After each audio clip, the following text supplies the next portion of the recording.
I'm JP Tuesday. And I'm Kiki Cannon. As lifelong Disney fans, the work of countless talented Disney creatives have shaped our lives. Now, as the Disney catalog expands, we're taking a journey through film and television to discover if that spark that shaped us as children lives on in adulthood. Does your favorite Disney media still cast that same spell? Join us as we find out. We are Rewatching the Magic. Hi, Kiki. Hi, Tuesday. Daredevil is born again in a brand new series on Disney Plus, continuing from the Netflix series, but we already did that. If you want to hear us talk about season 1 of the Netflix Daredevil series, you can go back to that episode and check it out. But to kind of tie it all in and talk about something Daredevil, we are going back to 2003 to Daredevil's first appearance on the big screen in the movie that's starring Ben Affleck and Jennifer Garner. We did talk about the Jennifer Garner part of this when we talked about Deadpool and Wolverine recently, so if you want to hear that, go back and listen to that episode. So yeah, this is I love the term that you've coined for this after we talked about Blade as MCU adjacent. Yeah, because, we talked about Blade. We've been doing a lot of these MCU before the MCU movies, and they've brought some of them in with the kind of multiverse stuff recently. The X-Men characters, the previous Spider-Man. Yeah, all of our Spider-Mans. But this was, Marvel Studios and Marvel Comics before. Well, I mean, this was even before Marvel Studios, wasn't it? This was. Yeah, this is just after the first Spider-Man, the Sam Raimi Spider-Man. Yeah, so this is still Marvel Enterprises. We don't even have the Marvel Studios yet. And this is the first time we get that comic flippy sound in the opening. Yeah, the intro itself debuted with the first Spider-Man movie, but this is the first time we get the page-turning sound, which would be part of that intro for every Marvel movie, even the first few MCU movies, until they got that the MCU intro that we're more familiar with now. Yeah. And the Sony Spider-Man movies still use that page flippy logo because they're not Marvel Studios.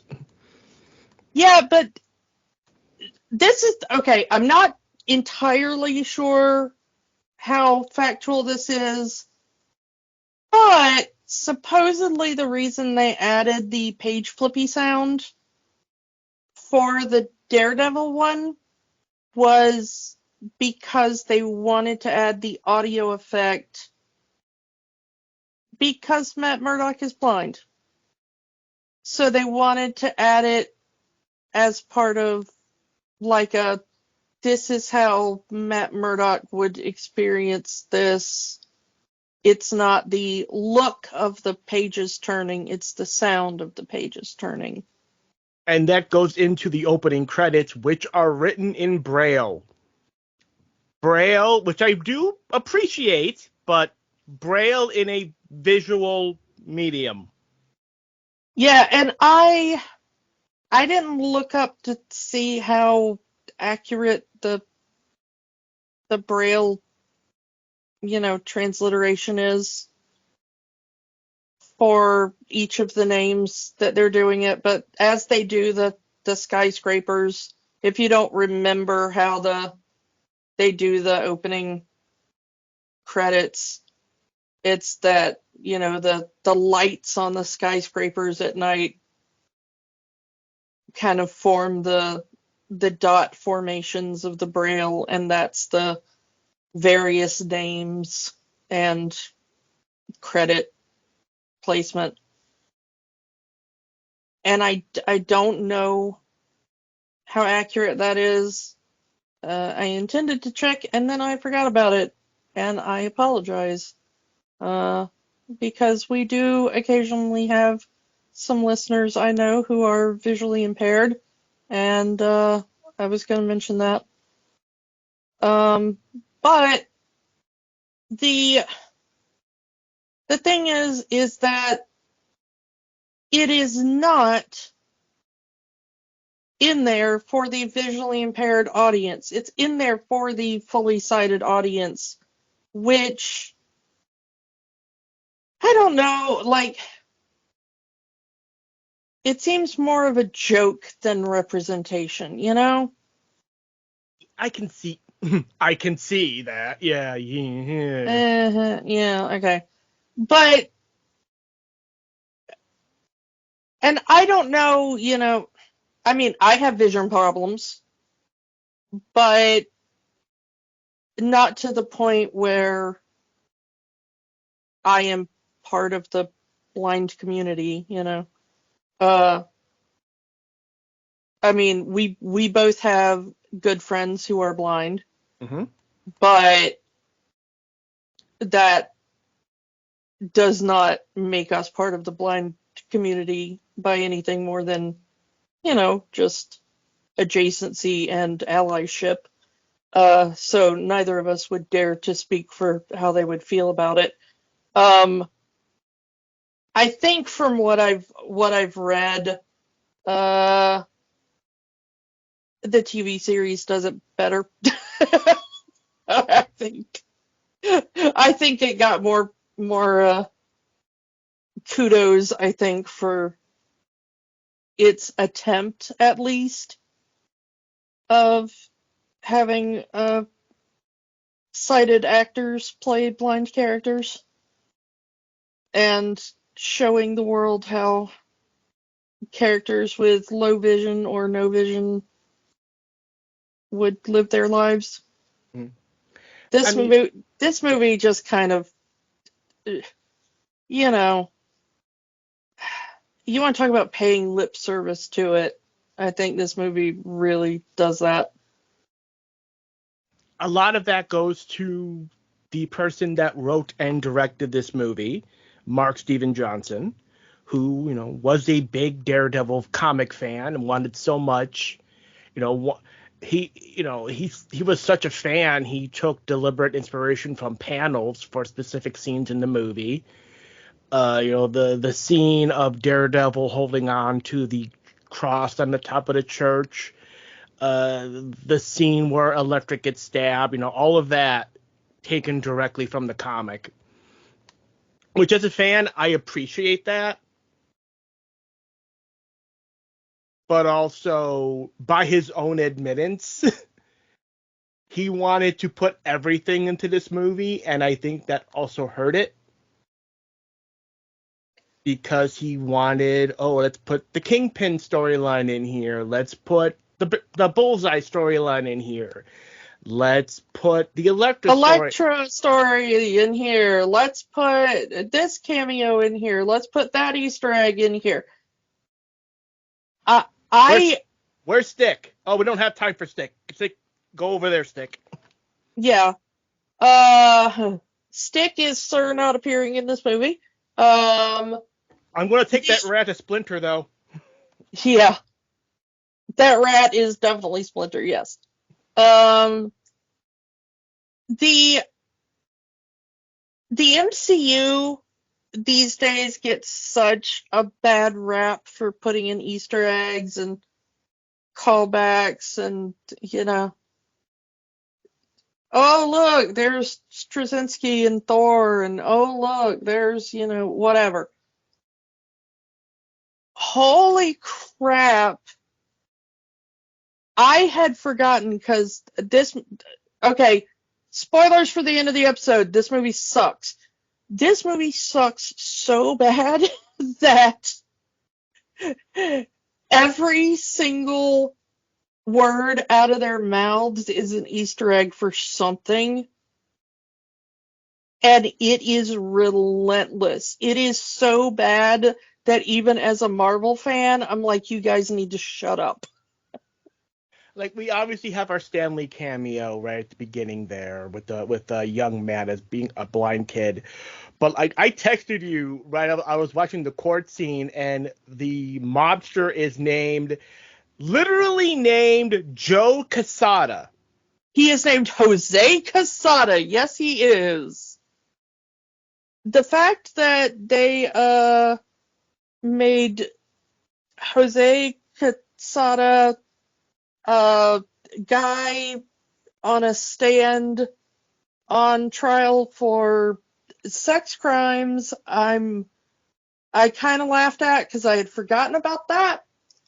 I am not the biggest fan of what Joe Quesada did to Marvel Comics as the editor-in-chief. That is not me saying that he is necessarily a bad person. I am not saying either way right now because I haven't looked it up. I don't know. Maybe he's super canceled. Maybe he's like the greatest guy in the world. I don't know. But I have not been much of a fan of, and we've talked about this before, that I was not a fan of what he did as editor-in-chief of Marvel. So it made me laugh when I realized that, like, this dude at the beginning of the movie that Daredevil, like, murders horrifically. This is not, oh, I'm Superman and I would never dare kill a person and it's going to cause the internet to lose their mind when Zack Snyder breaks that rule, you know?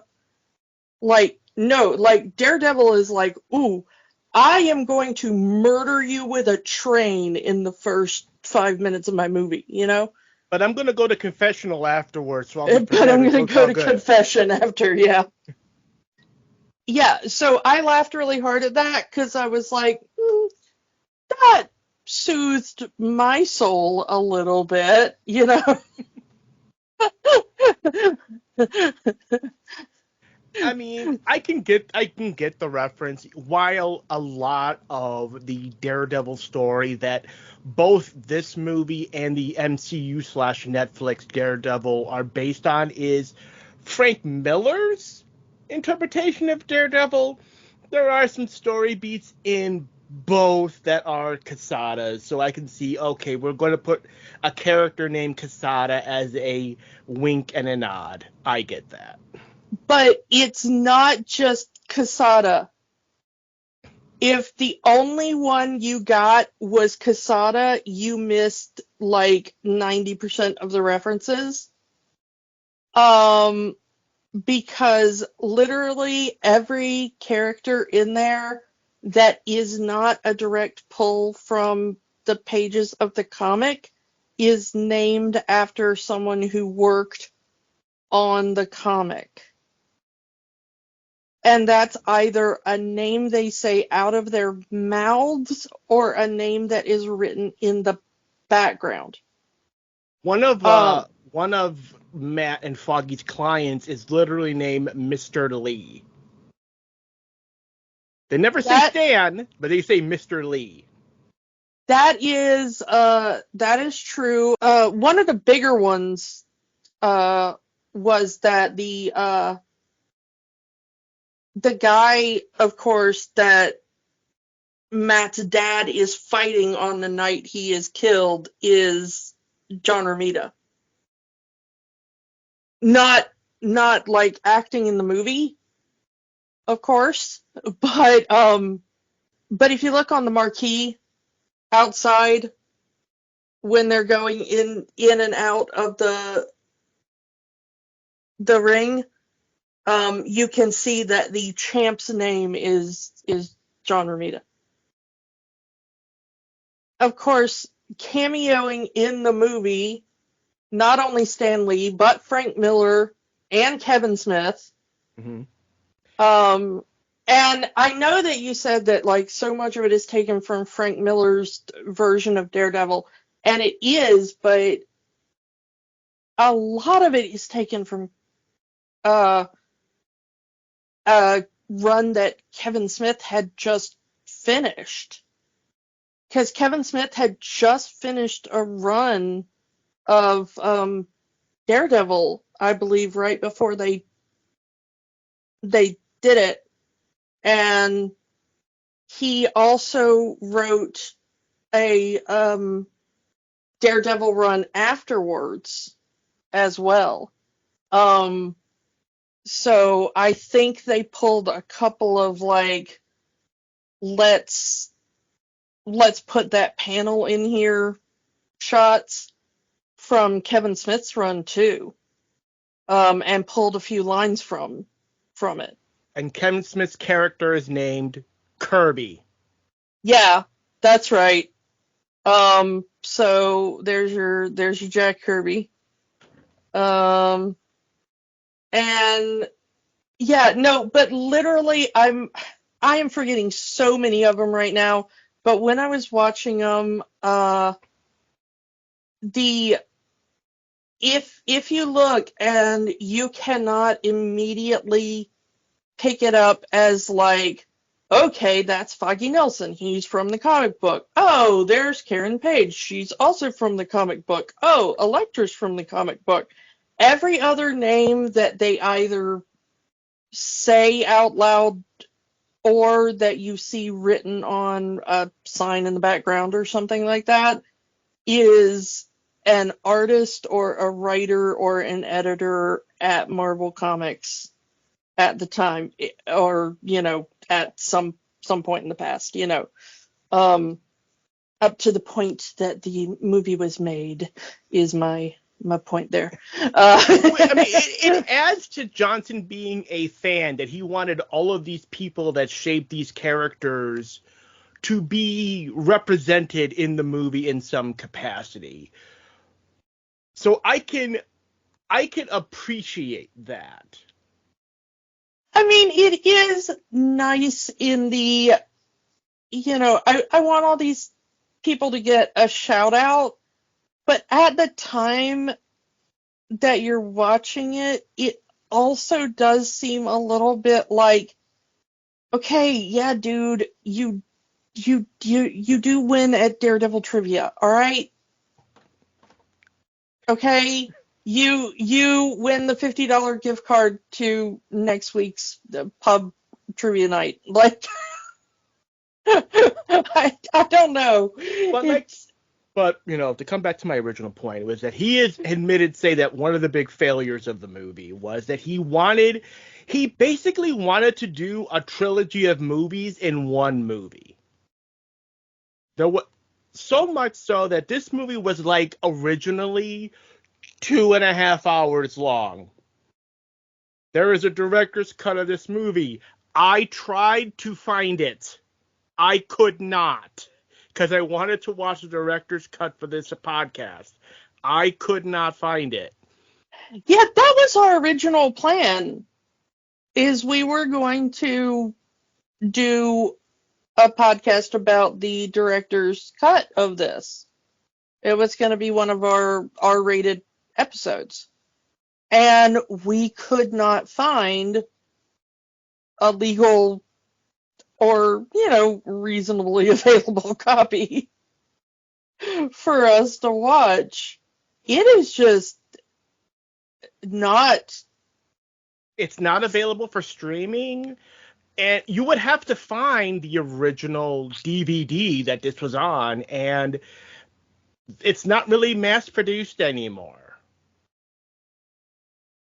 Yeah, and I don't know if anybody notices, but at time of recording, there are some issues with getting things shipped into and out of the U.S. And even within the U.S. So even if we had found it on the original DVD for reasonable price, it was not going to get here in time.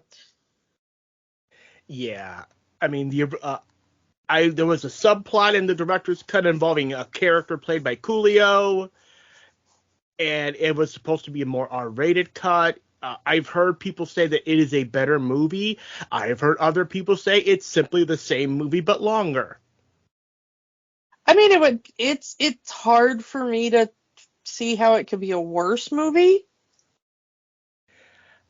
Every time the subject of this movie comes up, everyone I've talked to always says you need to watch the director's cut. It's a better movie.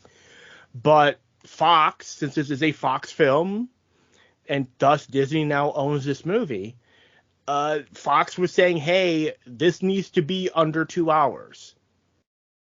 They had to cut a lot of that original cut to work it into the 2 hour window that Fox wanted this movie to be.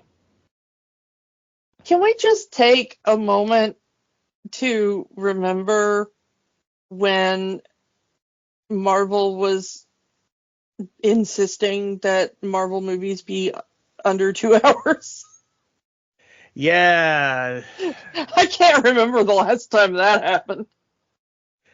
And Mark Steven Johnson, of course, I mean, just to throw some stuff out there, he did Grumpy Old Men. He did Jack Frost. That would be the Michael Keaton family movie Jack Frost, not the horror movie Jack Frost. One of those two movies is a movie I will watch. Guess which? And after this, he would do one more Marvel movie, Ghost Rider. Maybe we'll get to that one day. I don't know. But, just to give you an idea. So, I appreciate that the director and writer of this movie was such a fan of the character and of the property that he wanted to have so much of the character in the movie, but it's too much. Focus on one thing.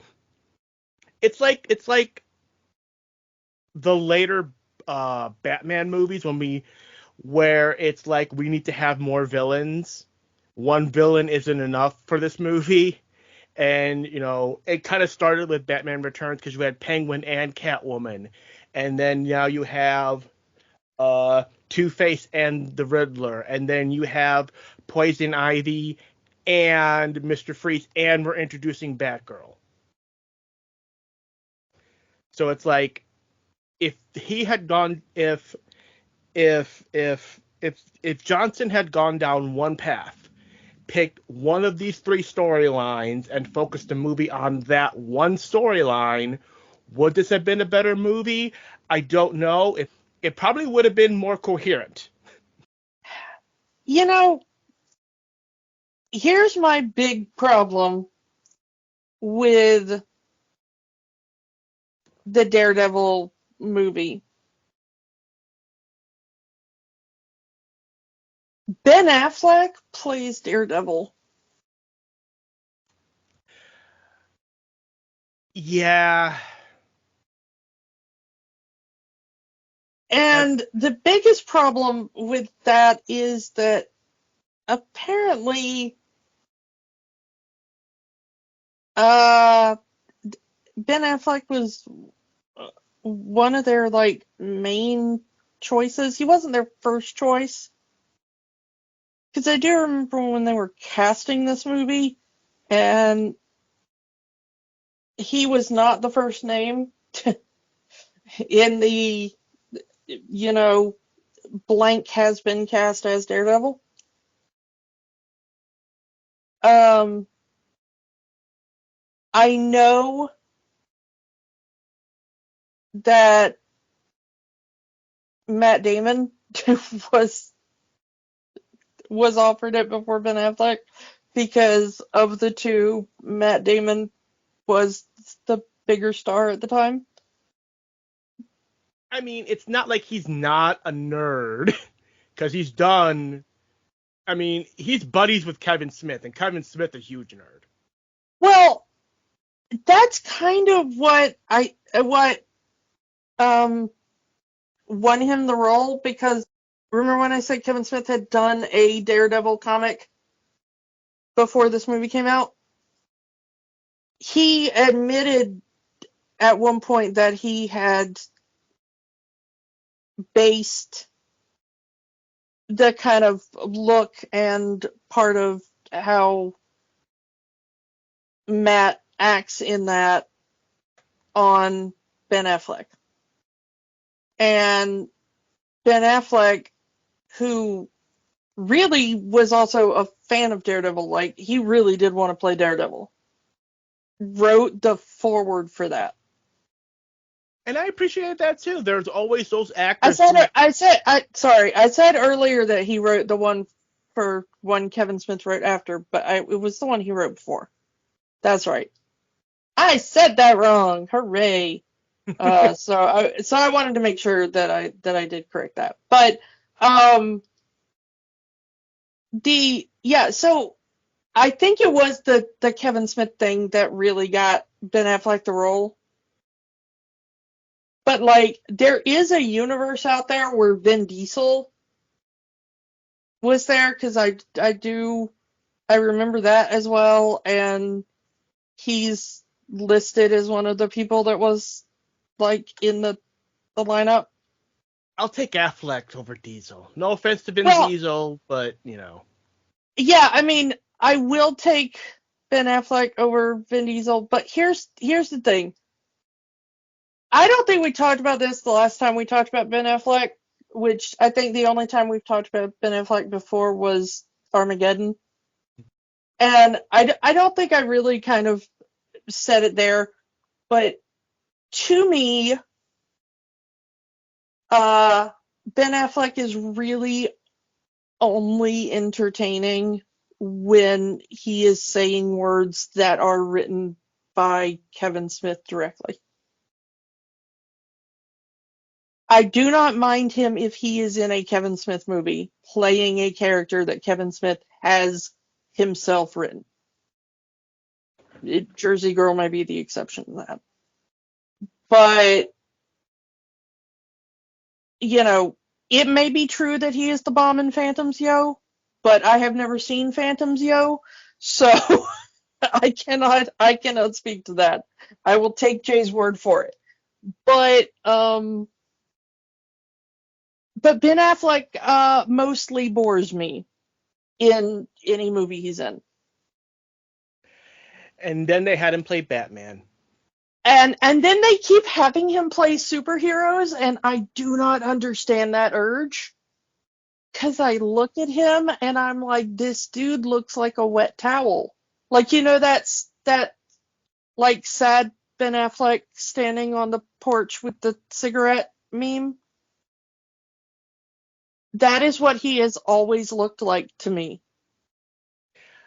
I will always appreciate an actor who really wants to play a character because they love this character. I will always appreciate that. But sometimes, no matter how much you want a role and how much you love this role, you may not be the right person for the role. I mean, sometimes actors should have that Jeff Goldblum line in their brain, you know? You were thinking about whether or not you could and didn't stop to think about whether or not you should. Mm-hmm. So that, but unlike in Armageddon, where one of the worst scenes is Ben Affleck and Liv Tyler trying to convince you that they're a couple, the only thing that works about this movie is Ben Affleck and Jennifer Garner trying to convince you that they are a couple, because by this point they had kind of started to fall for each other. I mean, yeah, I was going to get there, but yeah, this is the beginning of their relationship pretty much. And yes, they've had their divorce, and they made a joke about that in Deadpool and Wolverine, because of course they were going to. Yeah.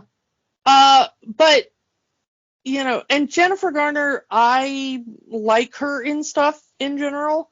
The Electra movie that came after this, not that good either. But, I generally like Jennifer Garner when I see her in things. I mean, if my timing is right, she would be an Alias at this point. Which I never saw, so again, people tell me it's good, and I believe that. I'm sure it's probably very good to watch her in it. But when I see her in things, I don't go like, oh, it's Jennifer Garner again. I'm like, oh, well, it's Jennifer Garner. I can deal with that. And she is really good on screen as Elektra. And she was really good in Deadpool and Wolverine for the time she was on there. And the chemistry works in this because, they were falling in love at the time and, it clicks. It's the only believable part of the movie. Yeah, I mean, she did good with in this movie. I'm going to be honest, I've never seen the Electra movie. So I don't know how she is in that. It came out around the time of that. I think it was around the time of the Halle Berry Catwoman movie. So it was like, oh, no, I can't do either of these. I mean, I haven't seen it since it came out, but my memory of it is she is good as Elektra.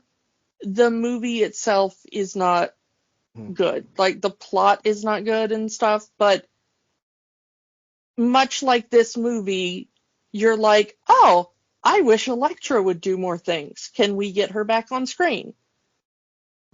And then, you have Jon Favreau showing up in his first, I do believe, time in the Marvel. Yeah, Jon movies. Favreau was Foggy. Yeah. And Matt, just a few years after, this is 2003, just a few years after that, he would direct that first Iron Man movie. Yeah. And be Happy Hogan in the MCU. I do not mind me a Jon Favreau. He is okay. He's on screen for like 5 minutes. Too little foggy. I literally just watched this movie. I understand that the character of Karen Page is in this movie. I do not remember seeing her on screen. She's in the movie for 5 seconds. She is the one that hands the invitation to the Nachos party to Matt, and then Foggy goes, oh, +1, I guess you're taking me. Ellen Pompeo, she's in there for 5 minutes. She probably would have been known at this point for being on Grey's Anatomy. Her part is apparently larger in the director's cut. But that's all I know. Again, I have not seen the director's cut. Yeah, I mean, and that's the thing. It's one of those, it's like, it's an actor that you probably recognize. It's a character that you should be in here more, and is just not. And we gotta talk about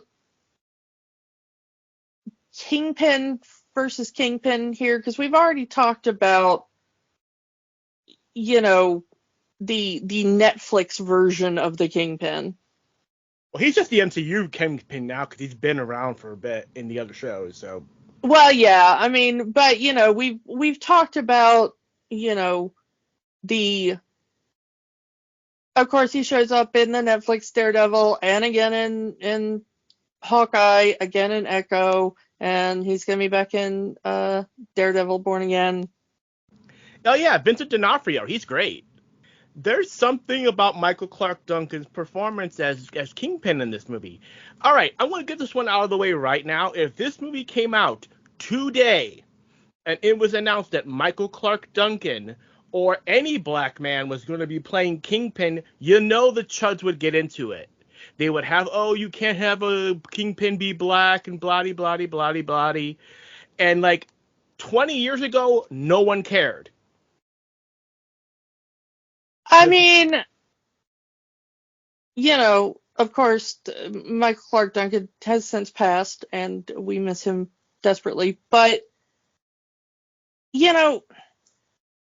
20 years ago, I did hear some mild rumbling from a couple of chuds about, like, Kingpin's white, he's a big white guy, But it was such a tiny, tiny minority.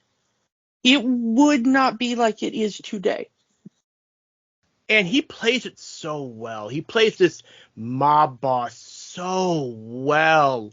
Like, that little add-in of "I was raised in the Bronx, you don't get it." That adds so much to the character of Michael Clark Duncan's Kingpin. It's very much of, I rode through the ranks. I fought my way to become the Kingpin of crime. And Michael Clark Duncan's version of Kingpin was so popular at the time that there was a Spider-Man cartoon at the same time this movie came out. Do you remember the Spider-Man cartoon that aired on MTV? I mean, I do. I did not watch it religiously, but I did get some of it, yeah. Okay, so sorry, bar on this one. We've talked about before how Marvel kind of sections off their characters in families. You have the X-Men family, and you have the Fantastic Four family, and you have the Daredevil family. You have all of these characters that once you get the rights to a certain character like Daredevil or Spider-Man, you have access to all of their side characters. Kingpin was originally a Spider-Man villain, but Kingpin is so well known as a Daredevil villain that you cannot do a Daredevil movie without the character of the Kingpin. It's very much like the Quicksilver situation we've talked about, where Quicksilver was an X-Men character, but a lot of his core stories that most comic fans would know came during his time as an Avenger. So that character is shared between the X-Men and Avengers families. So when it came time to do the Spider-Man cartoon for MTV, they had the right to do Kingpin because he is a Spider-Man character, and they got Michael Clark Duncan to come in and be his version of the Kingpin for that cartoon. In fact, this movie originally was going to be released by Columbia Pictures, Sony, which always brought up this idea of you could do a Ben Affleck Daredevil with Tobey Maguire Spider-Man, but things broke down, rights changed, and then Fox got the rights, which is why this is a Fox film. Regency Pictures, who does the movie, had the rights actually, and they were working with Columbia, and then they worked with Fox. It was a whole thing. Yeah. And that MTV cartoon was supposed to be the Tobey Maguire version of the character. Even though it was, the animated one, that was the continuity it was in. Yeah. Because I do remember that. Yeah, and the thing is that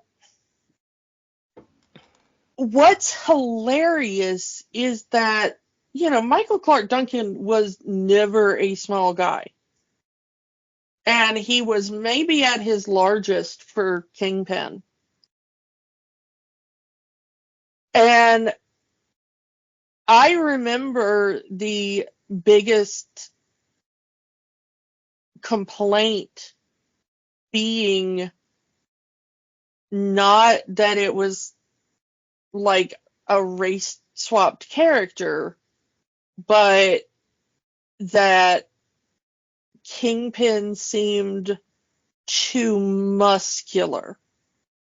Because in the comics, Kingpin looks like he's more obese, and that's what makes people think they can take him. And then they realize that it's not fat, it's muscle. It's one of my favorite lines from the 90s cartoon is that, you think this is fat, but you're about to feel 300 pounds of solid muscle. He's, like most people will see muscular man and they'll think like a professional wrestler or a bodybuilder. But if you ever see powerlifting competitions, they sort of look like the way one would think the Kingpin would look. A good example, I say wrestler, Mark Henry. Yeah. Mark Henry, that's what a power lifter looks like. Doesn't look like Hulk Hogan. He looks like Mark Henry. Yeah, it's the the guy who played the Mountain on Game of Thrones. He has that same type of build. And he literally was a power lifter and was at least, I don't know if he still holds the title, but he was at least at the time they were doing Game of Thrones or shortly after, the world's strongest man. Because that is what a power lifter looks like. And the thing is that Michael Clark Duncan, they did one of those kind of awful Marvel shots where they're like, we want you to look kind of beefcake in the movie right there at the end with that, just before Daredevil comes in and he takes off his shirt, and he does the flex pose and everything to be like, oh, he's not just Michael Clark Duncan, he's like beefcake Michael Clark Duncan. And the problem is that probably for that one shot, they probably did get him to do that bodybuilder routine where he probably dehydrated a little bit and get the definition and the all that. And so it did kind of take away from that Kingpin look a little bit, which I kind of wish they wouldn't have done. I wanted him to look like a nice kind of chunky power lifter. I'm with you on that one. Yeah. But speaking of people who weirdly have that look in modern times, except it's all prosthetics, Colin Farrell also in this movie. Yeah, as Bullseye. He ended up getting Bullseye tried out for the part of Daredevil. This was the first movie he did in America where he got to use his Irish accent. And Bullseye, the comic character, not Irish, or at least not from Ireland, as far as I'm aware. We don't even really know Bullseye's real name in the comics. I know they gave him one for the Netflix show, but I don't like it. That's why I don't use it. Yeah. I don't remember it, which is why I don't use it.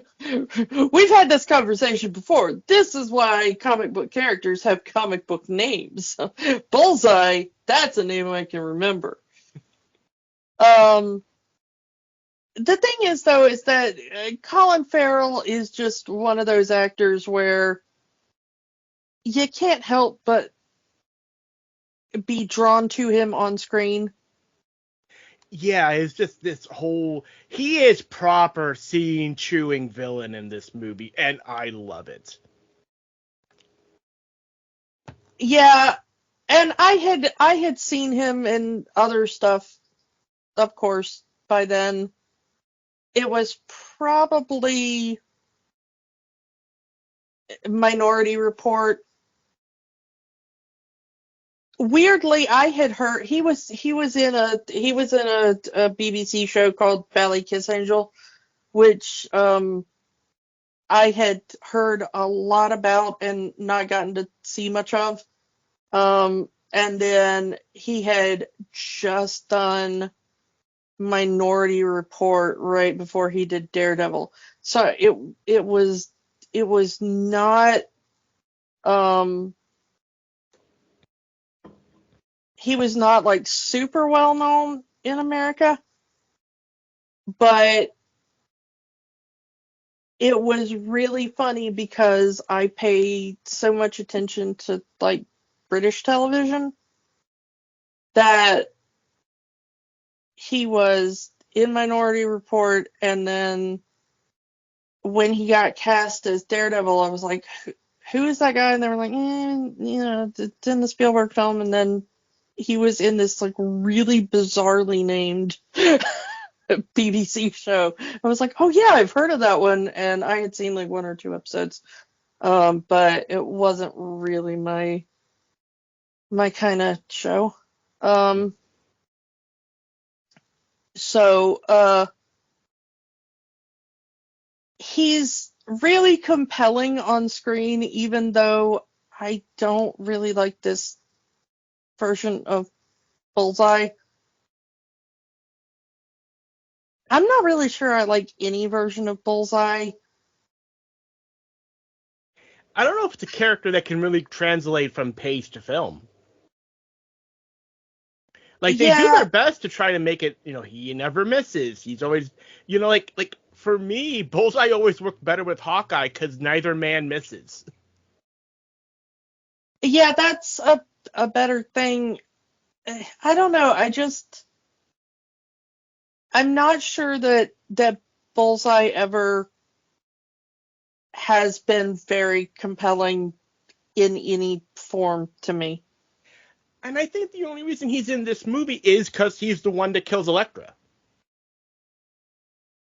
Yeah, and I think that, like we said, Mark Steven Johnson is just the super nitpicky fanboy in the like I know all the stuff, and I think that he got a little too into I don't want to change certain things. Sometimes you can change it's okay to change certain things as long as you keep the vibes, Mm-hmm. So I don't know. If you're gonna have the death of Elektra, like maybe it doesn't have to be Bullseye. Maybe it's someone else. Yeah, someone slightly more compelling. Maybe you can just have the Kingpin do it themselves. Maybe. But speaking of, you mentioned before about the family, the Marvel families, character families, which is how we get one of the weirdest changes, which is we do have Ben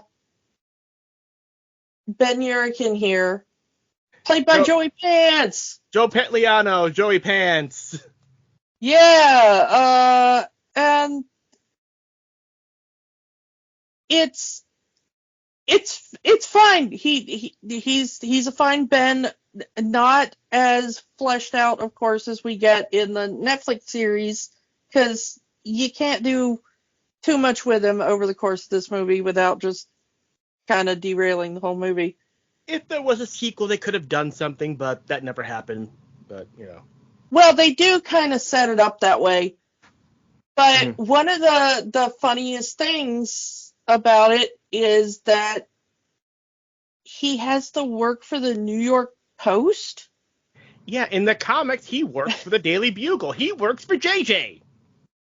Yeah, but you couldn't say that because that was Sony had that. They were doing the Spider-Man movies over with the with the Tobey Maguires and stuff at the time. And yeah. So now he works for the New York Post because I guess we needed somebody to fund that. And also, while we're on that subject, Fox News is in this so much. I mean, it's the Fox movie. They're going to hawk their It news is, channel. but it's also so weird to just have, like, people all around the world just, like, tuning into Fox News. Yeah, it's like when you watch a movie and they're using Bing. Yeah. Like, no one is using Bing that much. Yeah. But I will say there's one good thing about this version of Daredevil. At least this Daredevil has the logo on the costume, which the Netflix Daredevil does not have. Yeah, I will at least say that.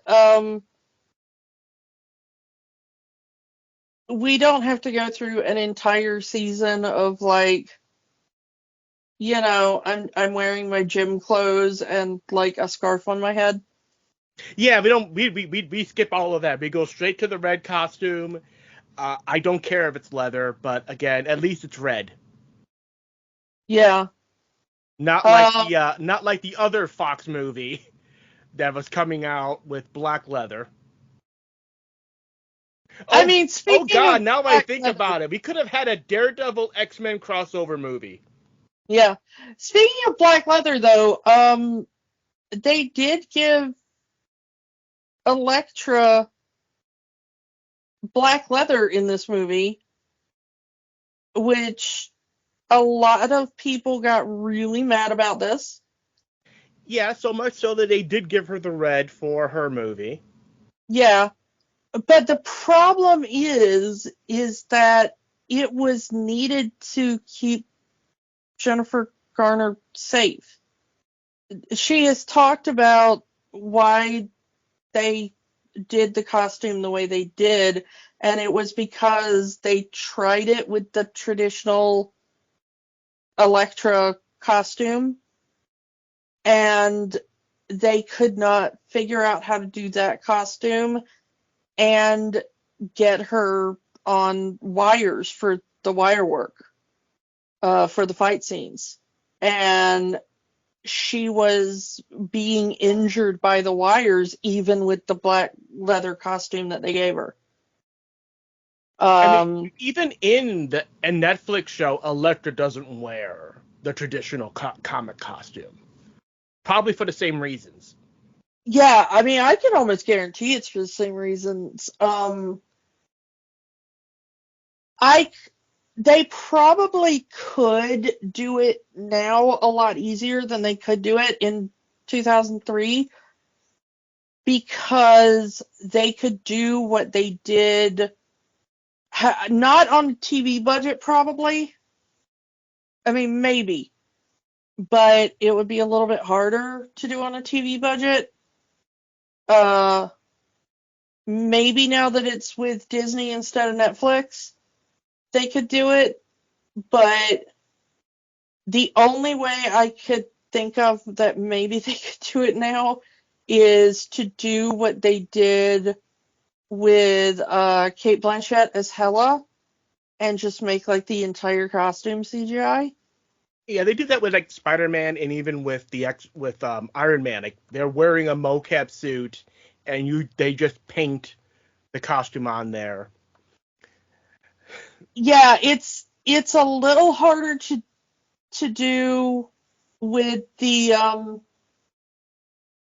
completely skin tight suits, and Elektra's has these, if you think of the traditional Elektra costume in the comics, Elektra has all these, like, you know, whippy bits that kind of comes off her arms and legs. Mm-hmm. That might be a real nightmare to animate, but maybe if you kind of just put a padded mocap suit on the actor and then just like CGI red over it, to keep them like safe and provide anchor points, then maybe you could do that these days with the updated technology. But one thing I was going to talk about in this movie is that, holy crap, the CGI in this is awful.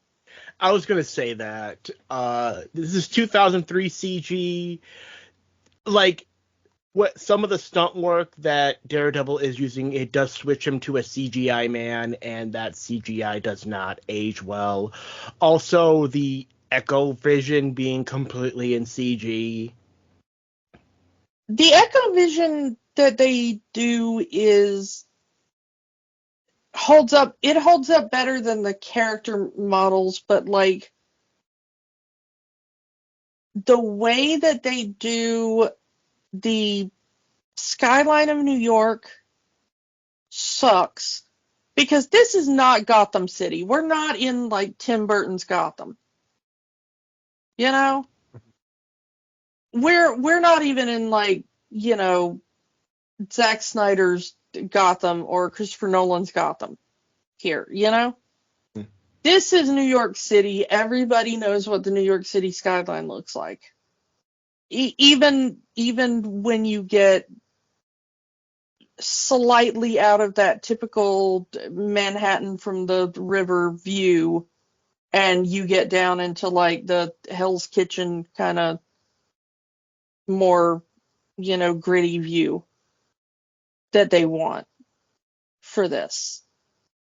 They basically fully CGI that skyline in most of the scenes. Well, because this movie was filmed in LA. Yeah. But basically all of the night shots are CGI'd for the skyline, even if they're using the live actors. And it sucks so bad. Just that part. And then if you add Daredevil doing his parkour moves up to that skyline, that character has no weight to it. We talked about this when we talked about other movies of this era, like Blade and even some of the early X-Men movies. It's like these characters don't have weight when they're moving. They're just, even a video game character of this era would have some semblance of weight to them when they're jumping around. Yeah, there's no feeling of mass to that character. And, no pun intended there. Ha ha. Ha ha. Joke for my Catholic friends. But I have played NES games where the 2D pixel characters feel like there is something more substantive as you're platforming, Mm-hmm.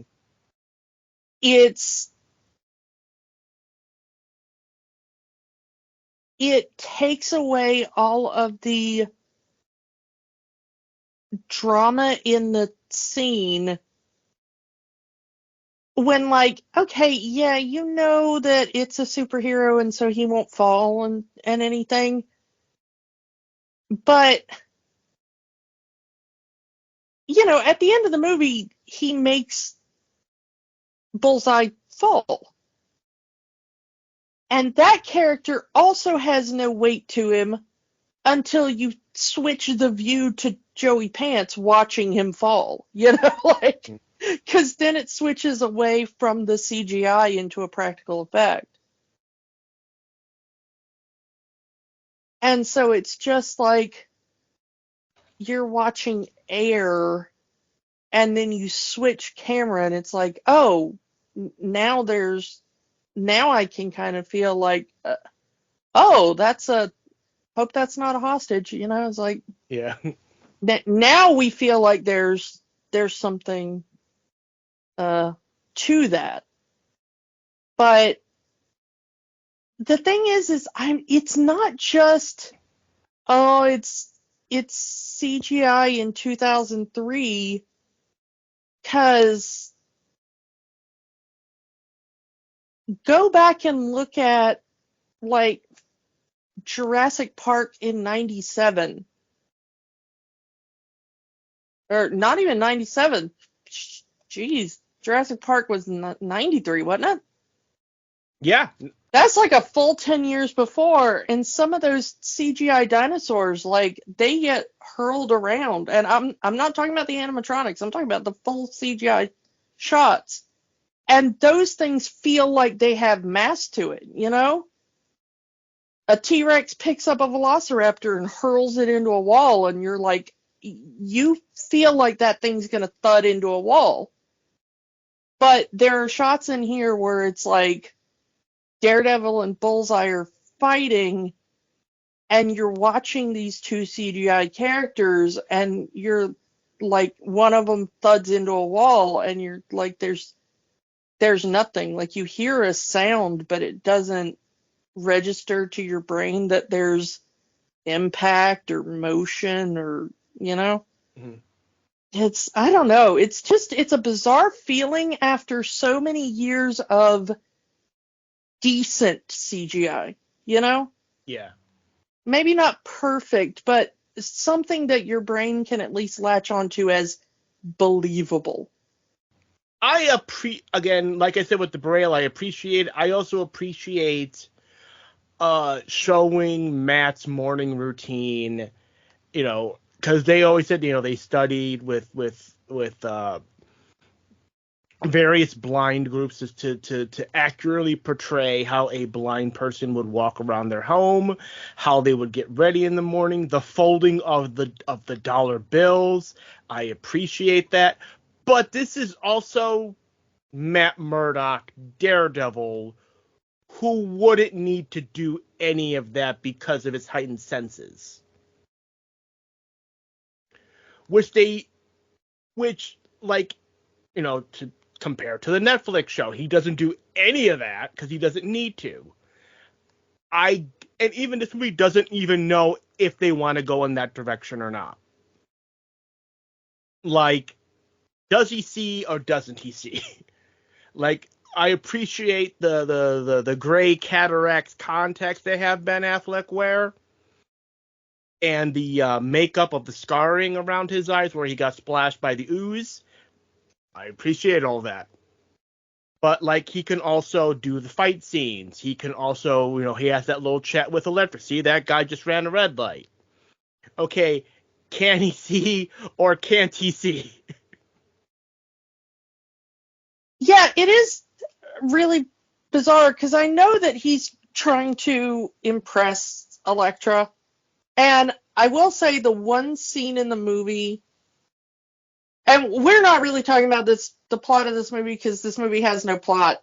Daredevil is, you know, he's a lawyer, you know the story, and Kingpin is doing something in New York. They don't really talk about it. They just kind of name drop him and assume that you know who that is. They don't really set him up as a threat. It's just, hey, Casada got off because he had Kingpin's lawyers. Yeah, that's it. They don't really connect it to the death of Matt's dad or anything until the end, like yeah. the end of the movie. Yeah. And then they kind of are like, oh yeah, let's weave this together somehow. Doesn't really work. It not really gives you much, like, pathos or anything, you know. Like I said, Johnson wanted to have like 3 or 4 movies worth of storyline in this one movie, and it really hurts this movie. Yeah, but you know, Elektra's dad is really rich or something, and Kingpin wants his money, maybe, question mark, and hires Bullseye to kill him, and then kill her, and for reasons. And Daredevil has to stop that. Plot. Anyway, so yeah, that's your plot. Anyway, the one scene in this movie that actually works is the meeting between Daredevil and Elektra, which also contains the one thing in this movie that makes me really laugh, and it's just because of the riff tracks for this movie. The Which playground is, scene, yeah, the yeah, playground scene. the playground fight scene, which is the really the first meeting between them. But yeah, in the riff tracks version, go look it up, because they literally did it like within minutes of this coming out on DVD. But when they finally get to the end of the scene and she tells him her name for the first time, nobody in this movie really pronounces Elektra's name very well. Least of all Jennifer Garner at first. Yeah. And so if you haven't seen the movie in a while, go back and to watch that playground scene. Look up that's the fight scene on YouTube. Don't watch the whole movie. Just look up that one scene on YouTube. Yeah, but when she gets to the end and she finally tells him her name, because that's what they're fighting about, is he asks her name and she won't tell him, and he won't take no for an answer because this is an early 2000s, possibly rom-com. We've forgotten what genre of movie we're in. But he's the hero and she's the romantic lead, so of course we're not gonna talk about consent here, Matt.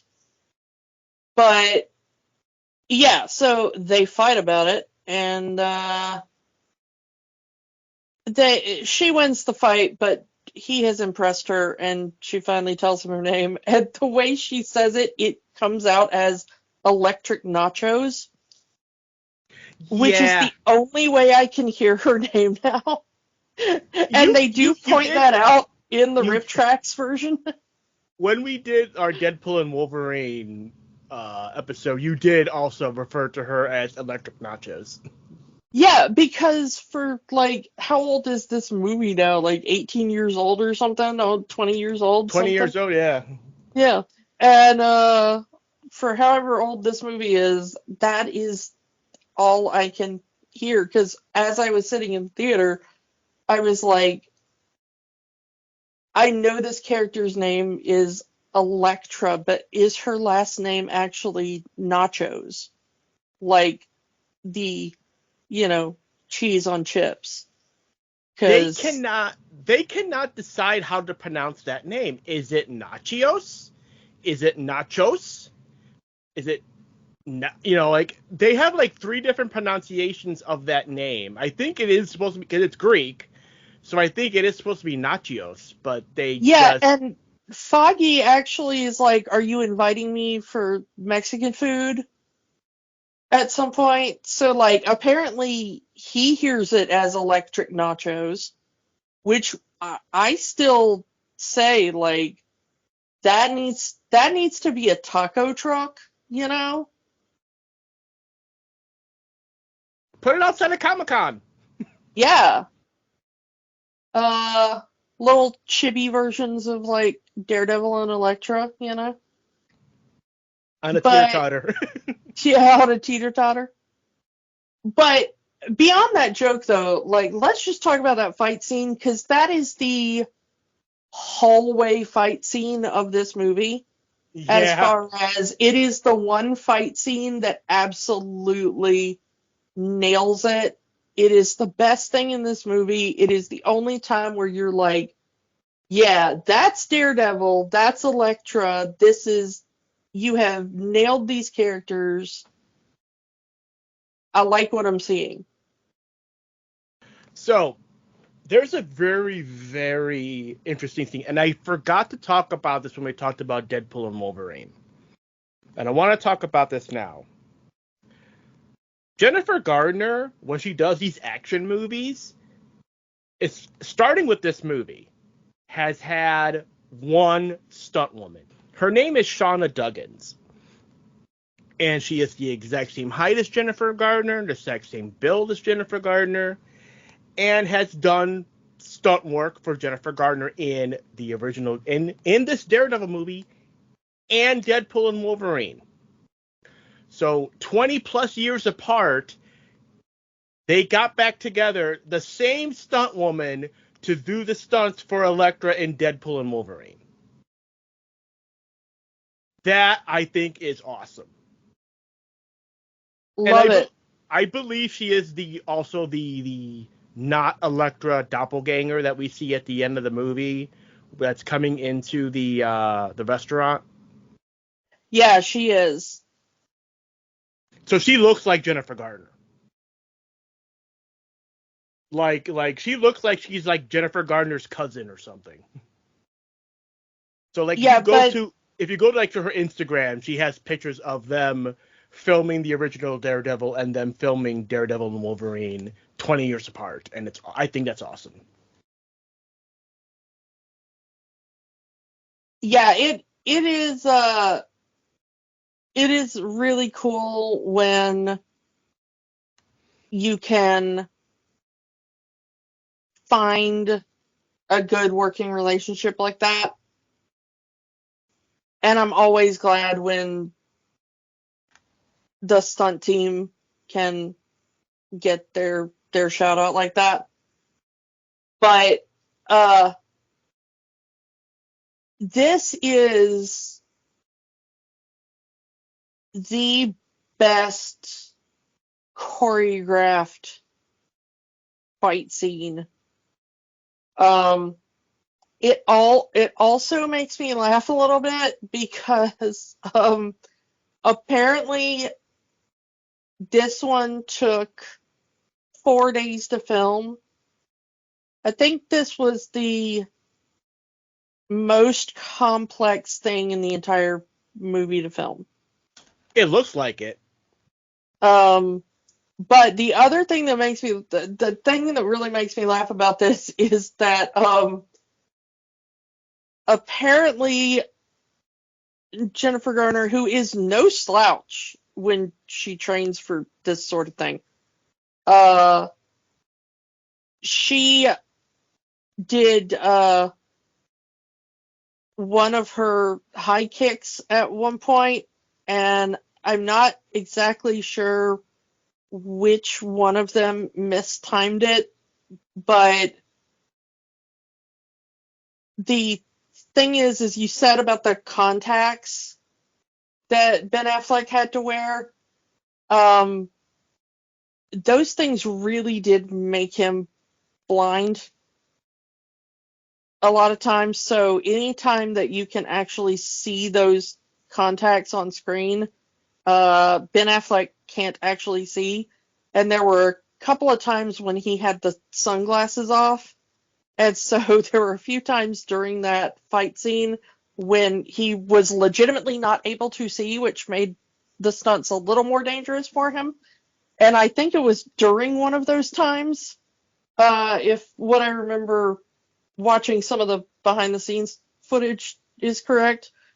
But at one point she did one of her high kicks and she hit him in the head and he blacked out. Like she absolutely rung his bell. Oops. I quote Cowboy Bebop when I say I love the kind of woman that can kick my ass. Yeah, I mean, he did marry her. He married her. Yeah, I'm not sure if that's the exact moment he fell in love with her, but you know. It would have been for me. Yeah, I'm like, that totally would have done it for me, but you go, girl. I'm very much for, you know, safety and stunt work, but accidents do happen. The thing is that this is a really well-paced fight scene, and it's also just a really good, like, flirting scene, because she's very confused by this blind guy. Like, okay, so she's at this coffee place. Imagine her. She walks into a coffee place. This dude bumps into her, asking her for honey for his tea. Oh, it's right there. Why can't you see it? Are you blow? Wow. Okay, I am being way insensitive at this point. And then And she has the most adorable reaction to the, like, what are you, blind? And then he's like, blind? Yes, I am. And he's actually kind of charming. This is the Matt Murdock we kind of expect. We talked about this, with the Netflix show and also with the She-Hulk. Like, Matt Murdock in the comics, much like Captain America, he fun, I mean, come on. Matt Murdock. Okay, forgive me, kids. I'm going to say a bad word. Matt Murdock's a whore. Yeah. Matt Murdock can absolutely get it. And this is the one time in the movie you believe it, I mean, like, we get the one scene earlier when he's in doing his morning routine, and he checks his no, it's like he comes back from patrol, and then he turns his answering machine on. Oh, answering machines. And then, like, this girl says, well, I thought we were going to go somewhere, and then we're not, and breaks up with him over the phone. But,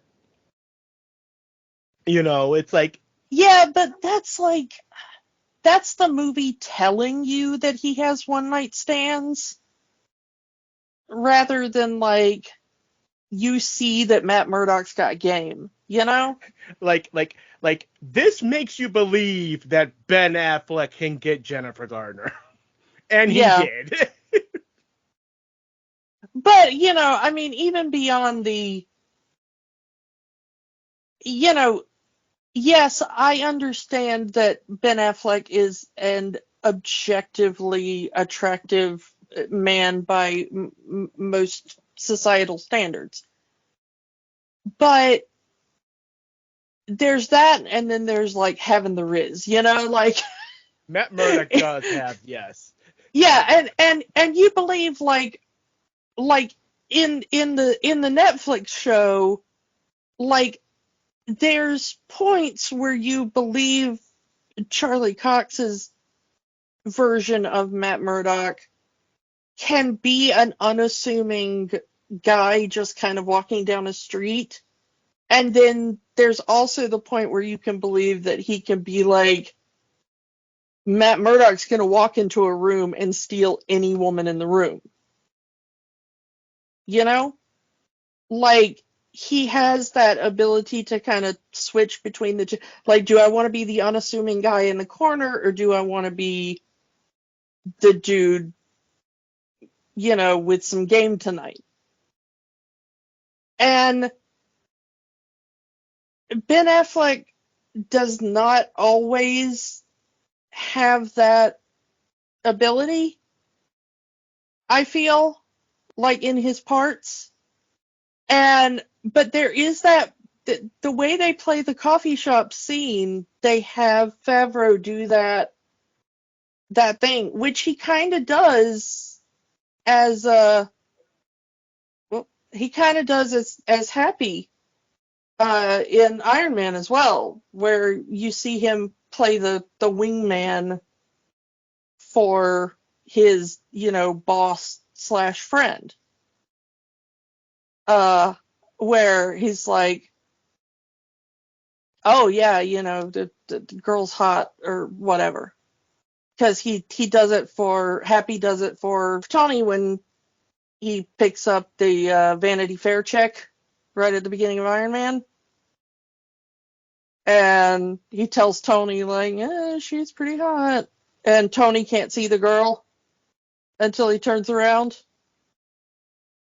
And it's the same dynamic. It's an almost identical scene up until the moment that Matt gets up from the table, But when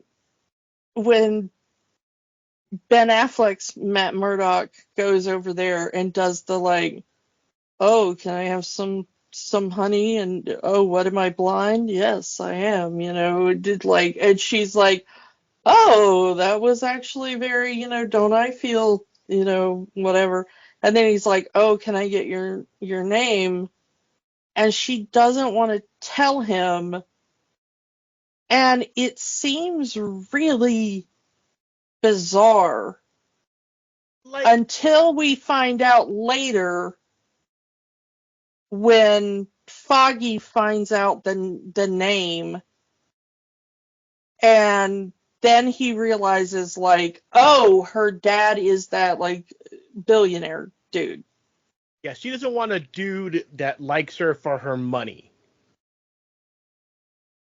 So, like, and in a way, he didn't know her name, but he wanted to know more about her. And once and I do like that once he finds out that she is, in fact, the heiress to the Nachos Empire, he's like, oh, wow, no, this girl's way too out of my league. I am just this public defender in these, little small courtrooms being barely ventilated by a floor fan.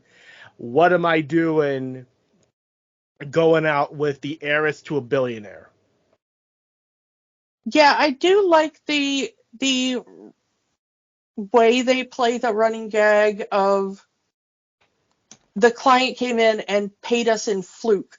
That is a type of fish.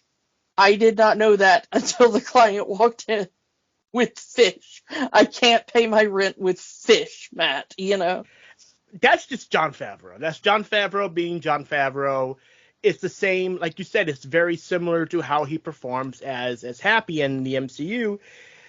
Very different than Eldon Henson would do his Foggy in the MCU.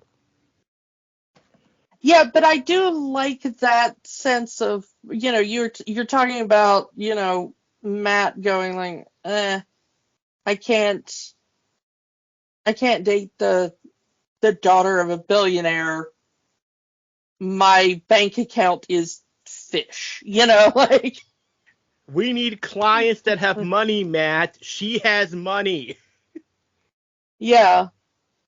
And that, of course, is why Foggy, one, wants to go to the party that Elektra's dad is throwing. And also the second that he sees the Kingpin, who he just thinks is the king, the rich guy. He's rich guy. And he's like, yeah, we want to be lawyers for you. And immediately Matt's like, no, we only work for people who are innocent. And Foggy's like, no, we don't care about that. We like money. Please give us money. And I love that being Foggy's character for the movie is that, as he says, sometimes as lawyers, we are going to represent shady people, but you reject all of those clients. You got to stop doing that, Matt. We can't pay our rent in fish. Yeah, and I mean, you do kind of feel for Foggy, but at the same time, you understand Matt. Yeah. And there is that in the Netflix series too. I mean, it is part of the character I mean, on both sides there, but one of the biggest things I've always heard about Daredevil is that his superpower is Catholic guilt. yeah. But also there is that, it's the lie detector thing, and we see it in that opening scene with Jose Quesada, We see that his heart speeds up when he's lying on the stand and all that kind of stuff, But I love that. I love everything about that scene from the moment they're in the coffee shop to the moment that they walk away from that playground. Man, what a great moment. If that had been the entire movie, perfect movie. Yeah. We're literally doing an entire podcast of one fight scene from a movie. It's that good. Yeah. I want to mention something else. Besides that fight scene, the best part of this movie, the soundtrack. This soundtrack was brought to you by Evanescence and absolutely nothing else. Bring Me to Life is the lasting thing from this movie. My Immortal too. I don't know if those of you who like My Immortal, I'll give you that too. I mean, both of those tracks are by Evanescence. I'm okay with either. But yeah, that Bring Me to Life scene where Elektra is just absolutely tearing up those sandbags, yeah. And the cut back to the male singer back to Mad is once I was blind and now I see, and Yeah, little on the nose there, Mr. Johnson. Little on the nose. You know what? I'll allow it. I mean, I would have preferred we just didn't show Daredevil, but, if Ben Affleck has to be in this movie, all right. And then we go back to Amy Lee and Jennifer Garner just absolutely tearing up Yeah. that exercise room. But yeah, I mean, and of course, at the time this movie came out, that album was my jam. So that was also my favorite part of the movie. That song was everywhere in what? Yeah, it had to be in 03, but the song was already out when the movie came out. So it wasn't for this movie, but still, that song was everywhere after this movie came out.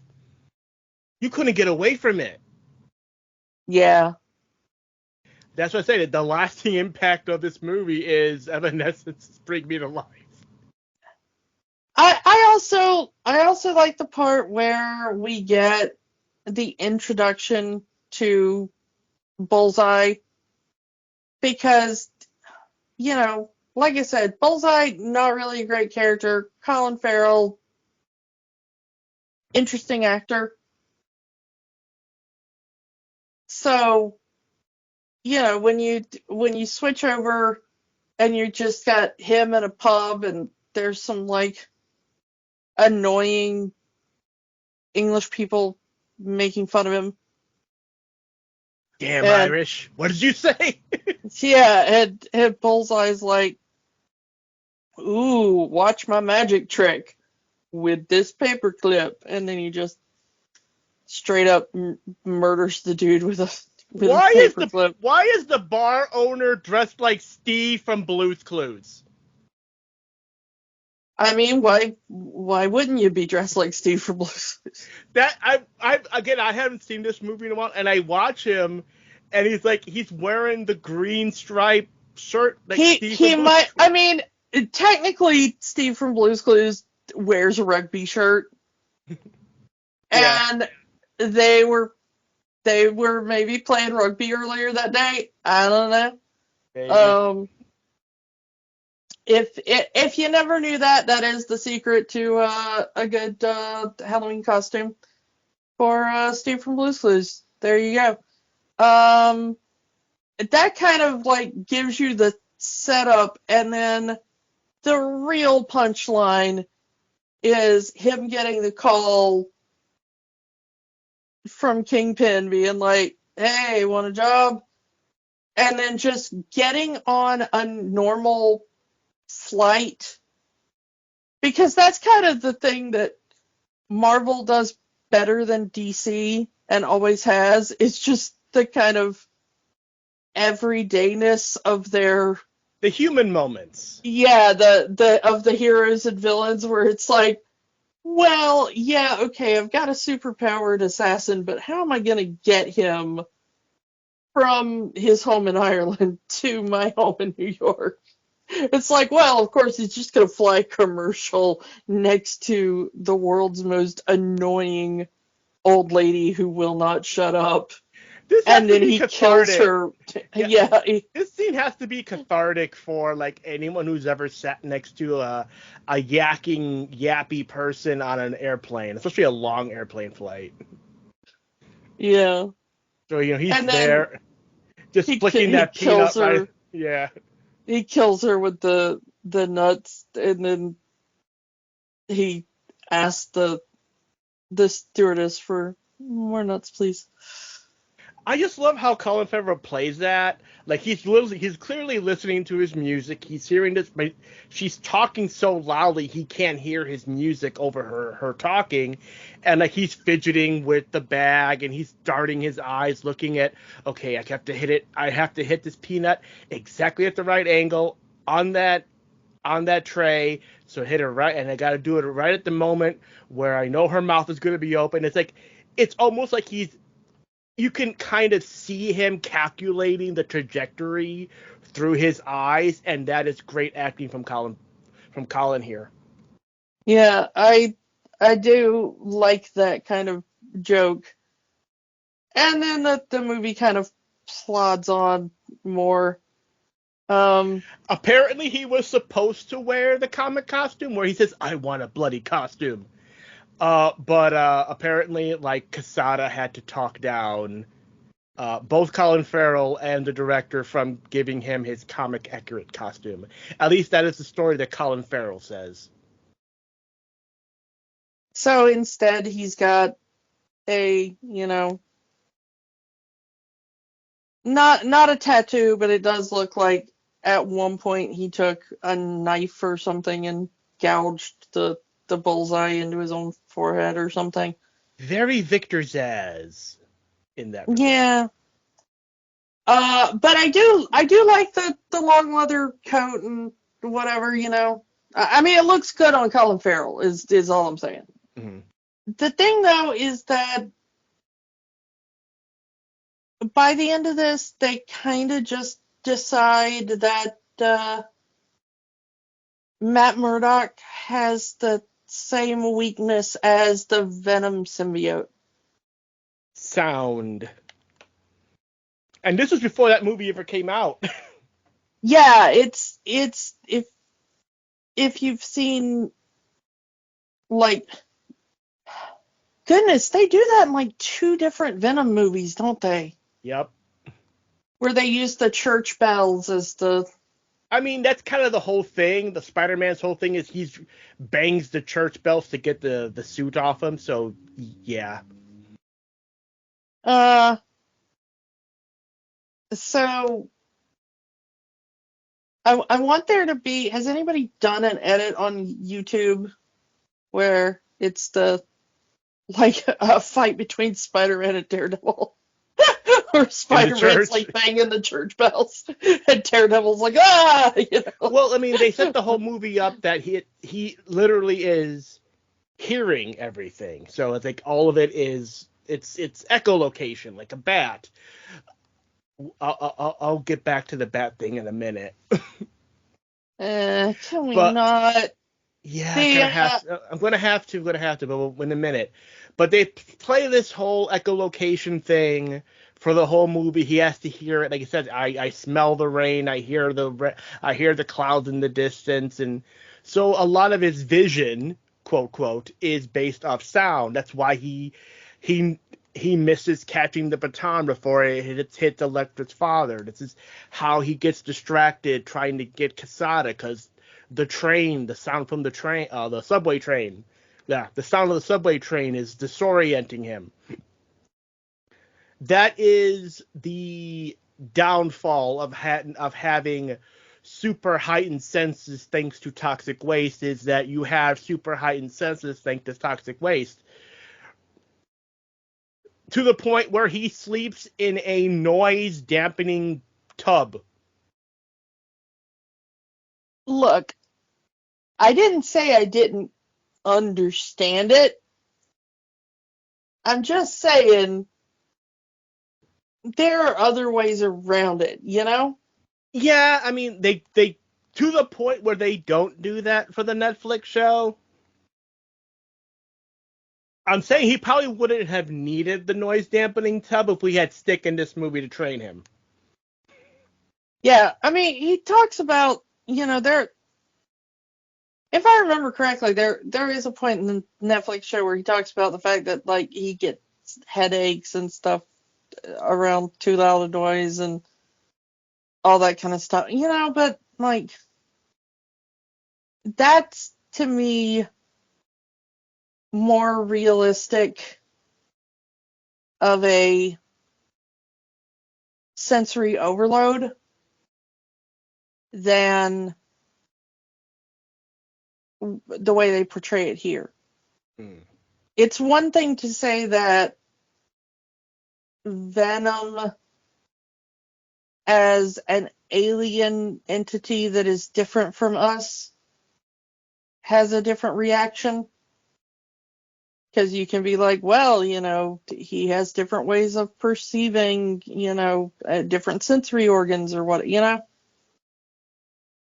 But it's like, Matt's thing was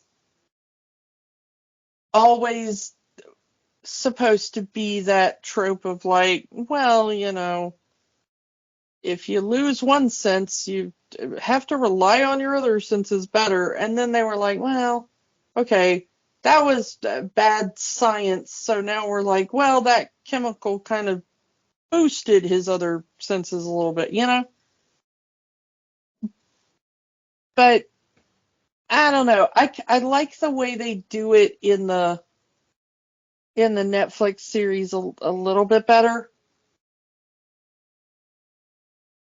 because they still do have that sense of like, there's something a little extra human about this, but it's not overboard. Like, they do play with that a bit, because they have scenes in the Netflix show where, like, oh, if I set off a bunch of fire alarms at once or something, then it'll really. But it's like, Matt's a dude who was raised devout Catholic. He's used to going to mass. He's used to go, like, I get that he's like nearer to the bells of the church than he's used to being, but like, he's also a dude that hangs out on rooftops a lot. Like, he wouldn't have compensated for this by now. They needed to give him a weakness in the movie, and that's what they went with. And it works in the movie, but once you try to dissect it, like, if this had gone further beyond this one movie, it would not have been as good. Even in this movie, it's questionable. I know there are L trains in the New York area.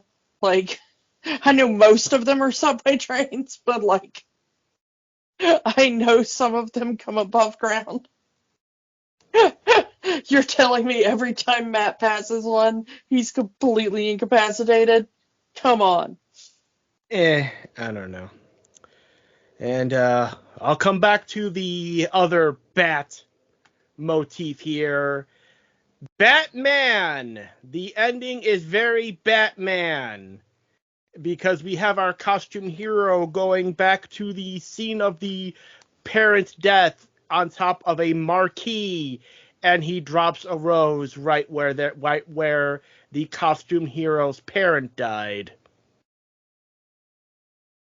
Yeah, because it turns out that the Kingpin always leaves a rose on his. There's your connection, folks.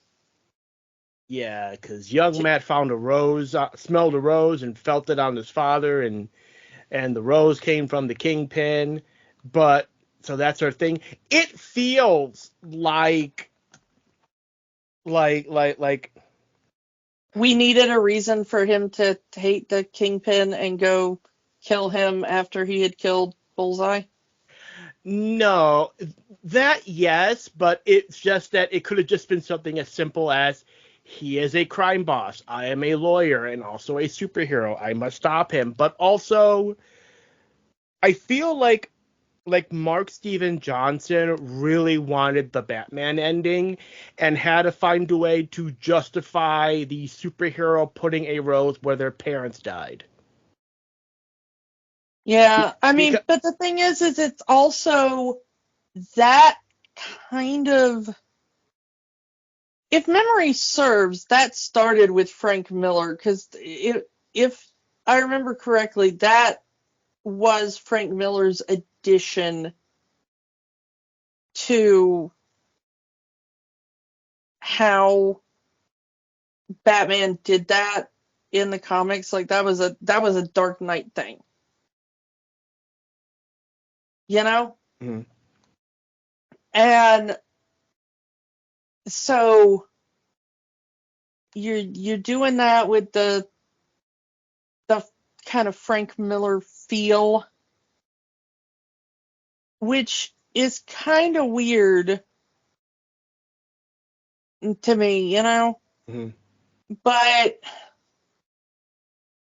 it's his little nod of like, eh. And then of course the world would have to suffer through the Batfleck days. Yeah, there's your connection. But we had talked about this before. Something rare, even at this nowadays, it's commonplace and everyone stays and watches it. But back then, they weren't so commonplace. This movie, this superhero movie, this Marvel movie has a post-credit scene. We go to the hospital where Bullseye is, and he's still alive. It's just sequel bait for a sequel that will never come, as he uses a syringe to kill a fly, showing that he still has his talent. He could be back in a sequel. Again, a sequel that will never come. Yeah, he wanders off into the DC universe as well. The only sequel bait we get that actually is for the Marvel universe is the fact that Elektra did not die. We watch Bullseye kill her with her own sai. You know, he stabs her right through the gut, and the exit wound changes between shots. Seriously, go back and watch it again. The exit wound changes between shots. And she leaves her necklace for Matt to find at the place where she died. But now it has Braille on it that presumably says her name or something. Hmm. But the thing is that she's the only one that ever got a sequel. And then they went into the void, and then Daredevil died, and then Elektra met Blade and Gambit, and had his own Yeah. little had their adventure with Deadpool and Wolverine. Yeah, that version of Daredevil was eaten by a Goliath, and absolutely nobody was sad. The end. Uh, I still love that scene as just Deadpool looks over at Elektra. Oh, Daredevil's dead. I'm so sorry. And she gets shrugs it off. Nah. yeah, nobody cares. Oh. Does this movie have the magic? Absolutely not, except for that one fight scene and the fact that Jennifer Garner's Elektra deserved better. And I'll we agree. all miss Michael Clark Duncan. And the soundtrack kicks ass. I mean, Evanescence kicks ass. Go listen to some Evanescence. They have other good songs other than those two that are used in the movie. So yeah. Huh. So yeah, the same here. I will agree with you. I So mean, is there, let's ask a different question on this. is there anything from this film as we're doing the, we can pull things from the multiverse into the MCU proper before we get rid of the whole idea coming up? Are you saying you're expecting Ben Affleck to be Daredevil in Secret Wars or something? No, I'm just saying, like, is there anything you would pull from this movie? I would show. Part of me wants Jennifer Garner for one more run, one more movie, but I think if we had just if they would just show, like, I hate saying it like this, and I'm really gonna hate saying like this. If it had been like in the Flash movie, but better in terms of the incursions happening. You know what scene I'm talking about. You haven't even seen the Flash movie. Those of you who've never seen the Flash movie know what scenes I'm talking about, because that's the scene that gets shared on YouTube. It's the scene of the, if we get scenes of the incursions happening and we see Earths colliding into each other, I'm cool with Jennifer Gardner cameo in that regard, but that's about it. Are you saying you want Ben Affleck Daredevil to fight a giant spider in the third act? If the giant spider is voiced by Kevin Smith. I would actually be down by that for that. No. I would actually want the giant spider to be voiced by H. John Benjamin, but the whole thing be written by Kevin Smith. That's the only way it works. Ben Affleck Daredevil, H. John Benjamin giant spider. Kevin Smith writes the whole scene. There we go. Sure. That's our how did Ben Affleck Daredevil finally bite it in the MCU. There we go. Oh, I mean, I already know. I haven't even seen the new show yet, and I know it's already gonna be better than this. So. Yeah, I mean, there is I know that the world is absolutely totally topsy-turvy at the moment, but at least, knock on wood, the Daredevil Born In has to be better than this. Right now, my hopes and dreams are going to be on Daredevil Born Again and Andor Season 2. Yeah, I'm looking forward to both of those. That they are both coming out relatively soon at time of recording, so cross your little fingers and toes, listener, and hope that we get something good out of both of those at least. Yeah. So as for next week, we are once again going back to classic Disney. We are going further back to the golden age of Disney. We haven't done the golden age in a while, so it's time to go back to that with Dumbo, the original Dumbo, questionable crows and all. We will see how that holds up. I haven't watched the entire film in many years, so I remember loving it as a little kid. We will see how much I love it as a adult me. We're going to be talking about that content warning again, aren't we? Just for the crows alone. Yeah, but we'll see how the rest of it holds up. Yeah, so come back next week for Dumbo, the original, and we will talk to you all next time. Bye. Bye. Don't let the magic stop here. Keep the conversation going. Find us on Facebook, Instagram, and Threads at Rewatching the Magic. We are also on Blue Sky, rewatchingthemagic.bsky.com. rewatchingthemagic.social. And new episodes are available every Monday at rewatchingthemagic.podbean.com and youtube.com/@rewatchingthemagic. Remember, the magic is for everyone. It only stops if you let it. We know that right now, things are tough. But in the words of Jim Henson, the only way the magic works is by hard work. But hard work can be fun. Check out our show notes for ways that you can help.